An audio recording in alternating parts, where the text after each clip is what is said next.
We've bought and sold a lot of houses in my life, but we've never done one this way.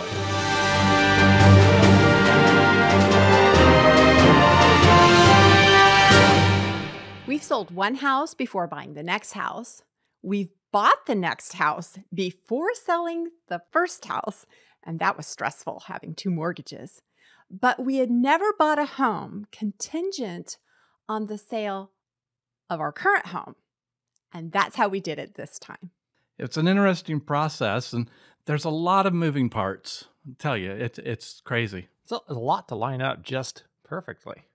Just think of all the parties that have to get on the same page. You have the sellers in Indiana, here, their agent, you had our agent, and you. And then at home in Nevada, we were selling our house, we had our agent, the buyers had their agent, and of course the buyers. A lot of different things to line up. We're the seller and the buyer at the same time, and negotiating, bargaining, and lots of parties, but it didn't feel much like a party. Yeah, it's and why did we move in the first place? Why did we want to sell? Well, there were some things that arose. I mean, we loved Nevada. We loved the people around us. It was a great place to call home. But there were some political things that were disturbing to us. And we knew that we needed to make a change for our quality of life. So let's talk about the process that we went through this time. I mean, we've bought and sold our homes, like Michelle said, and we've bought and sold rental properties and properties we've sold that weren't even ours, that we sold for someone else. So there's a lot of dickering and bargaining and going back and forth. And that can be fun, but it can be stressful when things are hanging on a thread because your plans are already in the future at another location and things aren't moving just like you want. So what was one of the things that was kind of stressful for you, Michelle? Well, even just thinking about, okay, what am I going to take and how am I going to pack it? You know, moving is one of those things, no matter where you're moving, the process itself is stressful. It's rated as one of the most stressful things you do. It's right up there with getting married, having a death in the family, having a birth in the family, changing jobs. Moving is one of those things. There's just a lot of things that have to change, and change can be stressful. It can be a good thing. It can be not so good thing if you don't handle it properly.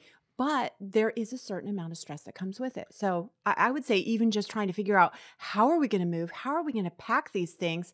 And also continue to live in the meantime. You still got to plan for dinner and do the grocery shopping and answer the phone and all those things. So you've been through that process a few times, you know, the stress of that. How was having a contingent offer for the new place on the sale of the old one, how was that different this time? Well, I think one of the biggest things was we had to find a place, first of all. And this wasn't when we finally found the place that we were. That's not the first place we thought we had found.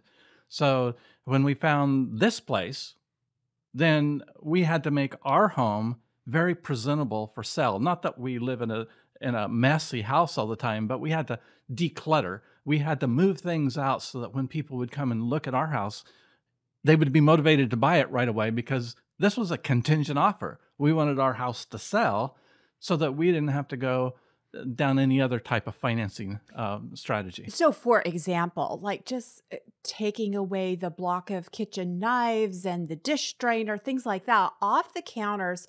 So the counters just looked extremely spacious and like there was plenty of room for them to put their new things. So we had to change the way we were living and presenting so everything would just look pristine when that buyer came in. And it had to be a way of life from then until the house sold, because we could, have a showing within hours of being notified, and you can't take and move all that stuff out just lickety split. So some extra motivation to sell means we had to clear out some things and not live with all the conveniences that we were used to, so that the house would show better. So that added some stress to it.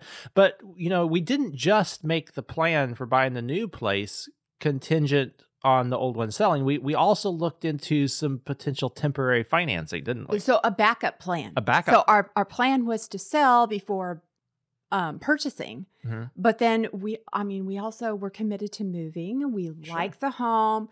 it served our purposes. Homes for 10 people don't pop up willy-nilly, especially for a family that works together. And we like to work from home. Yeah. So all those things considered, we knew we needed a backup plan. So we started also looking into financing. And of course, during that process, the Fed was eagerly raising interest rates. And so when we're starting it at 6% and we end up with an 8% approved loan. And, that's just a little bit ridiculous because I was just reading the other day, people's mortgages, if they sold and bought during this time period, their new mortgage is 90% higher than their last mortgage. Wow. Because of financing. So you don't think, from 6 to 8 is that much difference, or from 3 to 5, or from 3, but it's a huge difference when you look at what the payment's going to be. Interesting. And then, Tom, I know we've talked about interest rates over the years, and I remember you saying that when you graduated from college, or maybe just before, you had a buddy who bought a home, and he was excited to get a mortgage at 17%. And that was an adjustable rate mortgage, which means it could have gone up. Wow. Okay. Wow. And he was excited because that was the going rate at the time. So coming out of, low interest mortgage rates, it makes it a little bit challenging to sign up for that higher. And one of our clients has communicated with me, they're interested in moving from where they are to a different location, but at the same time it's a little bit hard for them to think of the percentage rate that their current mortgage is at and what it would be in the future. So they're still trying to wrap their minds around that, figure out how are they going to prepare for that. Yeah, and when you found out that the rate was going to be so high on temporary financing, you weren't really wanting to keep that temporary financing very long. No, and that's where the cash cushion comes in, because we had a cash cushion that was going to help us to bridge this time between houses. But at the same time, there's certain restrictions when you use other people's money that you don't have control over. And so the banks, if they're going to loan you money, they want that loan to stay out for a certain amount of time because they want to collect enough interest to make it worth their time. So, 6 months mortgage was the restriction on this note. And that means that we would have paid over $100,000 of interest to, the bank just to have this convenience. And that wasn't something that I was really looking forward to doing. Really? So you mentioned the cash cushion. You had enough cash that you could have paid cash for a big chunk of the house. For the majority of it, yes, we could have. But then that wouldn't have left us a cash cushion. And it's so important to keep a cash cushion because we never know when an opportunity is going to knock or when we're going to need money for something more urgent in life. Like tires that blew out on our move and things like that. Well, so did you do any financing on this house? No, we didn't do any financing on this house. And that might be a little bit contradictory to some things I've said in the past. Well, in the past, you've said that you didn't care for the way it felt after you'd paid cash for a house. Yeah, so why? Well, the second house that we bought, we paid cash. But the problem was we didn't have a cash cushion. And the insulation in the walls is not a cash cushion. Yeah, because you always wish that you could just like reach into the walls and bring out some of that cash that you had paid for the house. Yeah, I remember on that house, we even struggled because we also changed, locations, and I was starting a new practice at that place, and we struggled to just meet the property taxes on that place. So I never wanted to be in that position again, and I was delighted when we bought our house in Nevada because, hey, the interest rate was low, and I thought, hey, this is where we might stay forever. I don't care if I ever buy another house. I'll just use the bank's money. That was like giving almost free money because by the time you got the tax credit back on it, it was really kind of a wash.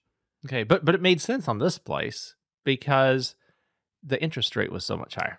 It made sense on this place for two reasons. Okay. The interest rates were higher, number one. Number two, we have a cash cushion. If we didn't have that cash cushion, we probably wouldn't be looking at moving. Yeah, so it gave us some freedom there. Yeah. So, we've bought a couple houses too where we hadn't sold the house we were living in, and we bought the new house and moved. The first time we did it, we didn't have much of a cash cushion, and that was very stressful. And we were thinking about that might happen this time as well. That's why we looked into financing, because if Sure. our house in Nevada hadn't sold and we really wanted to move, And then you would have wanted some financing. and this brings up God's timing. God's timing happens and kind of just assures you that your plans were right. You know, the Proverbs tells us that man plans his way, but God directs your steps. Mhm. And so we had several different ways of planning to get here, but God came through in his providence and directed our steps. And that took a lot of the stress out of it.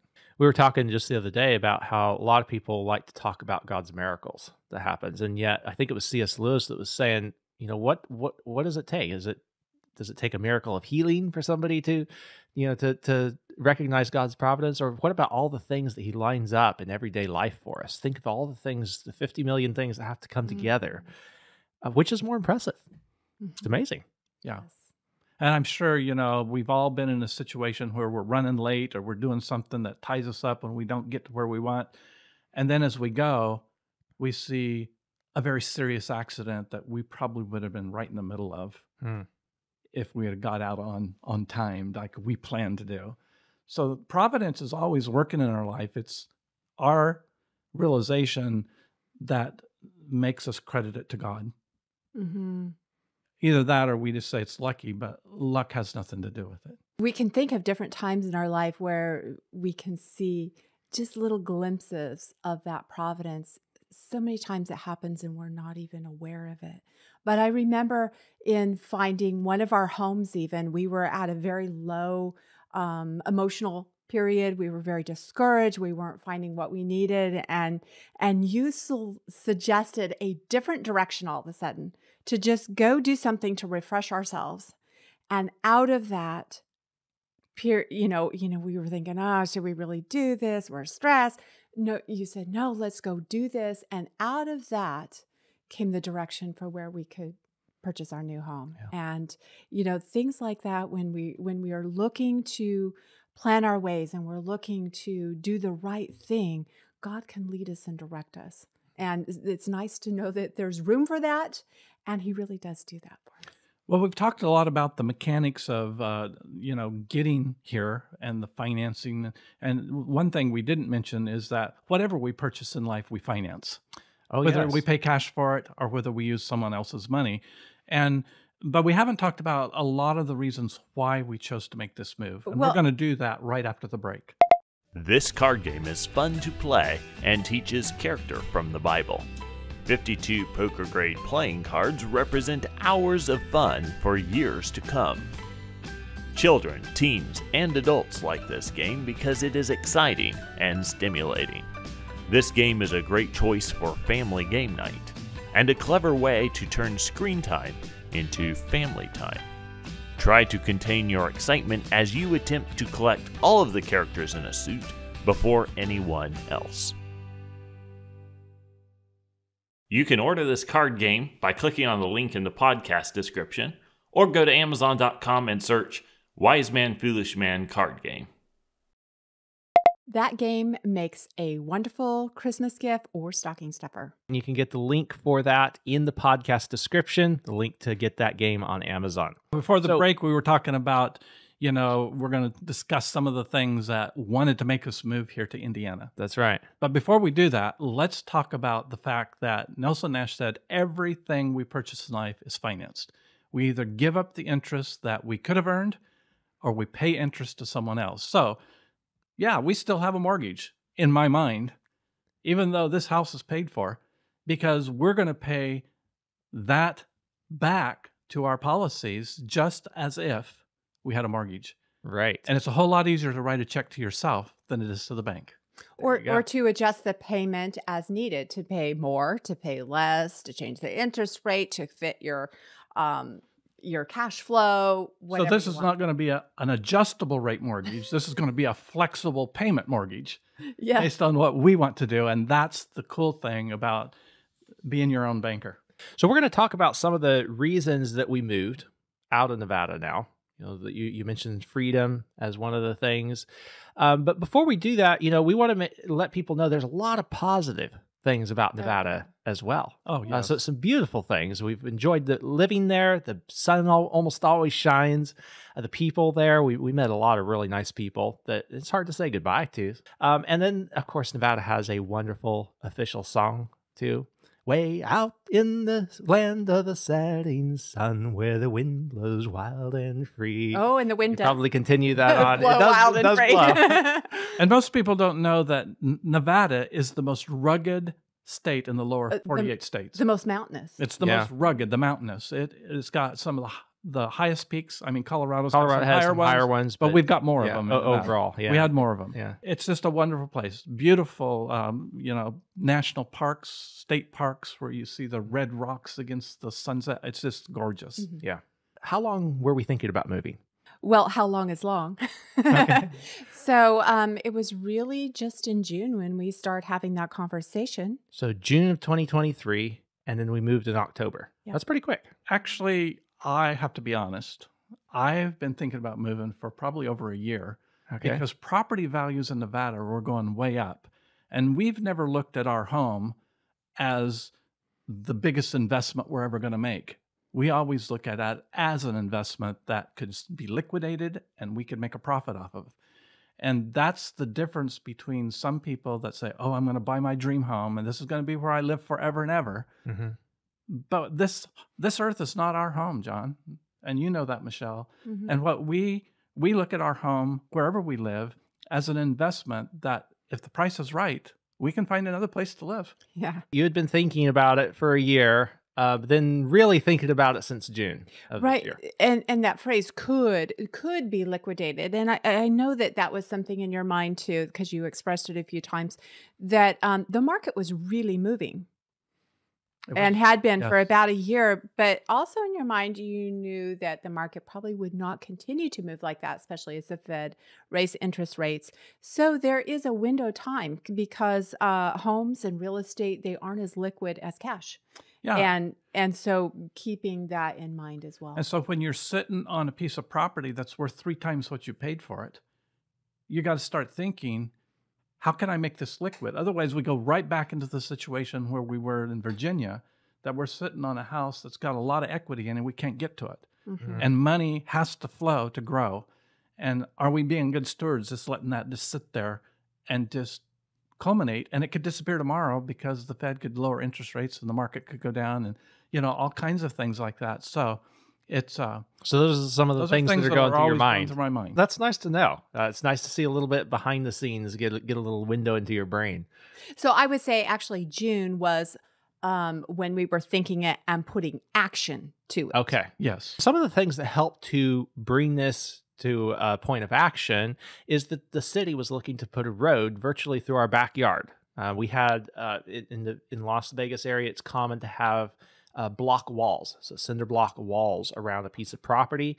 Most pieces of property do have those block walls. And the road was literally, the city had bought the land immediately behind that block wall to put a road in to the university down the road.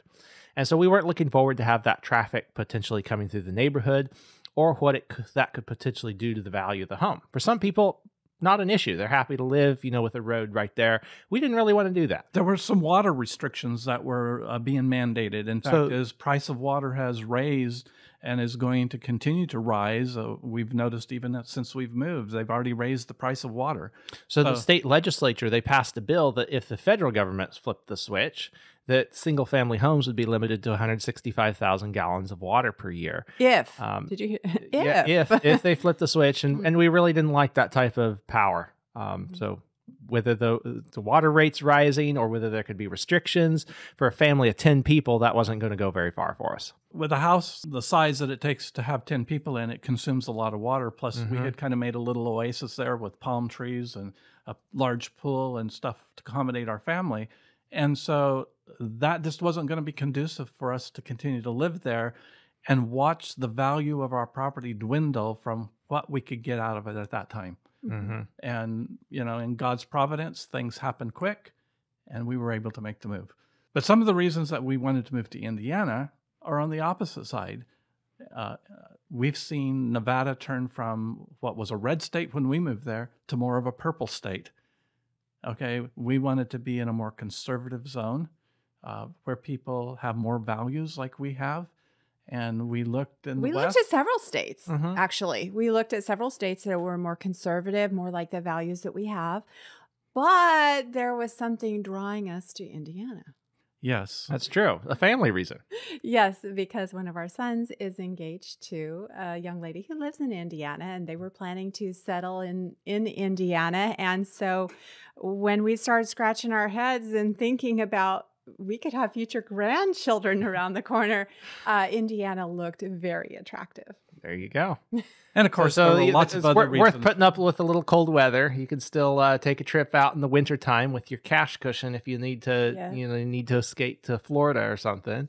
That is an option. Something that we learned in Nevada is that it starts, if you're going to change your community and keep it reflecting your values, you've got to work on the grassroots level. Local. You've got to be involved in that dirty word called politics. And so many people, when they think of politics, they're thinking Superman politics. So they're thinking, who am I going to vote for president? Who am I going to vote for my U.S. senators? They're thinking top of the ticket, Superman style. But where it really makes a difference in our lives is at the local level. You think about it, the city, looking to put that road through our yard. The school districts. The school districts, that's very close to home for a lot of people. It also affects the amount of property taxes that you pay, because property Yes. taxes often go directly to fund the school system. That's where you can actually make a difference. A vote for or against some of those top of ticket people, yes, it can make a difference in the long run, if you get enough people together, but maybe not either. Yes. If there's enough money or influence on one side or another. Take an example, the road in our backyard. There was enough grassroots movement in our community that we bombarded City Hall, and they postponed putting the road in. But then they brought the property. But they bought the property, but they postponed it. Yes, Otherwise, they postponed it. that road could have gone in, and we could have seen our property Sure. values just go to the rock bottom. So I would say that we can make it even closer to home in politics.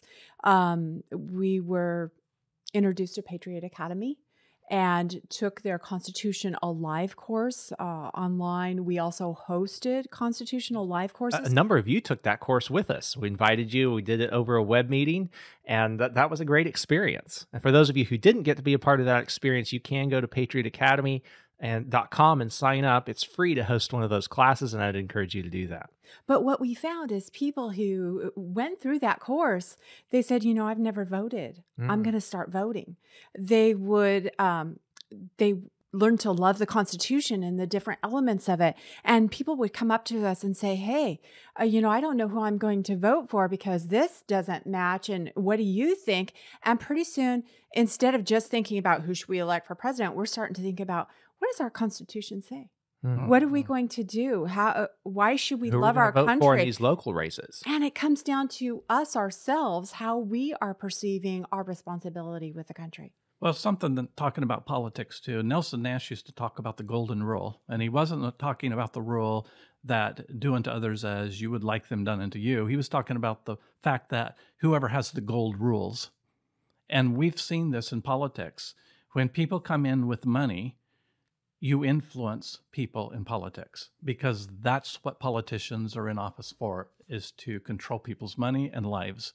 And so if you can give them money, you can influence them. And people say, well, that's bribery. Well, no, it's like Jesus talked about a story where, if your gift before you opens the doors.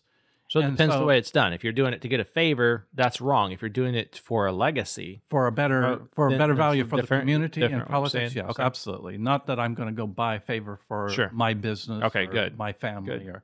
So here's the key. That's why we do what we do. We teach people to have control over more money so they can have more influence, not just politically, but in their economy. And if their economy improves at the grassroots level, that means everybody that they touch's economy improved. It's not a top-down. We can't elect a Superman to give us back the value of the dollar, but we can teach people how to make the dollar that is rapidly deflating right in front of their eyes go further. And that's a fight against what the government's doing to us. Yeah. So a lot of details about moving today. We could joke, that you want to move every 8 years after this, because that's been about the standard in your life. You've moved a lot of times now. I lived longer in Nevada than I lived any place else in my life except in Oregon, in Salem, Oregon. Okay. So we in were Salem, there. Oregon, I lived in several different places, but the last time we lived in Salem, that was the longest time I'd ever lived in one house. About 11 years in that place, and then just 8.5 years in Nevada. So we'll see what the record holds for this one. But like you said, this world is not our home. So the place, the locality doesn't matter as long as we have an opportunity for service. Well, our life needs to be guided by three major principles. Number one, we have to look at spiritually. We have to look at where do our values lie? What are we trying to accomplish spiritually? If we just wanted to move to Indiana because for financial reasons, that wasn't the driving force right here, because taxes are higher in Indiana than they are in Nevada. Income taxes, yeah. We have an income tax here. There's a pretty high sales tax, a little bit lower than it was in Nevada, but Nevada had no income tax. We do have an income tax here. Yeah. So where we started with our grandkids, our family, that's what's important. That's a spiritual connection. And then we come down to physically, well, we really like Nevada. We love the sunshine. But, you can travel when the weather's really cold. And Indiana has great spring, summers, and falls, okay?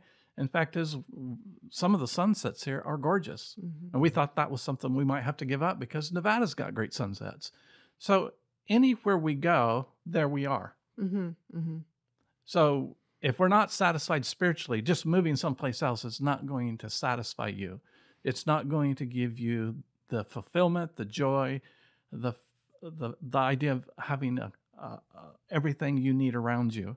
So it's not just that we hop from here to there every place trying to search for the meaning of life. The meaning of life is already with us. We know what that is.